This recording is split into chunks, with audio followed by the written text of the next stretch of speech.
As the date for Brexit draws ever closer, it's important for games companies to be aware and prepared for a range of outcomes to ensure that their businesses continue to thrive. For 30 years now, Ukie has supported games companies all over the UK, so we've invited a number of legal specialists to give us their advice on the issues surrounding Brexit that will affect us all.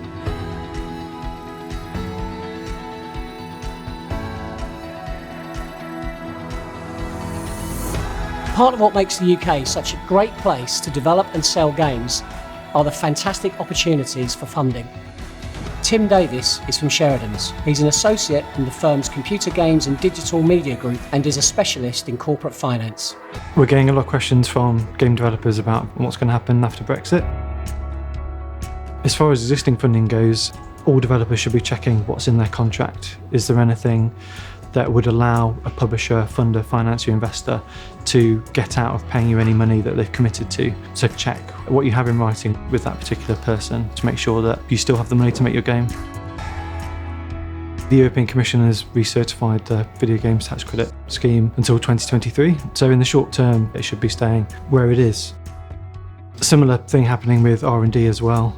Obviously that's treated as a state aid, but there's no plans for them to change in the near future. If you want to take an optimistic view about what might happen after Brexit, technically the UK won't be bound by the EU state aid rules. They're rules that limit the amount of funding that UK companies can get from schemes such as video games tax relief and R&D. Investor-friendly tax relief schemes, including the Enterprise Investment Scheme, EIS, or Seed Enterprise Investment Scheme, SEIS. There's no indication from the UK government that these will disappear, but that's probably something to keep an eye on. It's entirely possible that the UK government, if it decides to stick with these schemes, they'll improve them and make them even more beneficial for UK companies or investors. But of course, that's not guaranteed, and in any event, it probably won't happen until the current certification runs out in 2023.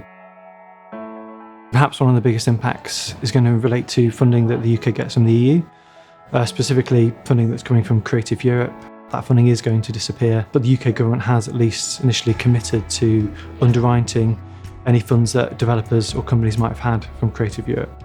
So if that means you and you do have that funding, then that's probably something you should be looking at immediately. Will publishers stop funding games made in the UK post-Brexit? If anything, a weak pound probably means that actually the UK is going to be even better value in terms of developing those games. One of the impacts you might see though is that developers might start looking at countries such as France, which has been quite aggressive in terms of putting in place a new tax credit incentive scheme. So in summary, video games tax relief and the other creative reliefs aren't set to disappear and they should remain in place until 2023. Research and development R&D relief should stay in place, as well as investor-friendly tax schemes such as EIS and SEIS. If you have Creative Europe funding or any other sources of funding from European institutions, you should be checking your contracts to make sure that that funding is still valid. Similarly, if you've got any sort of publishing agreement or any kind of agreement where you're getting money from any other company overseas, definitely just check that there's nothing in writing that allows that other party to get out of your contract post-Brexit. We hope you found Tim's advice useful. For more information, go to our website, ukie.org.uk.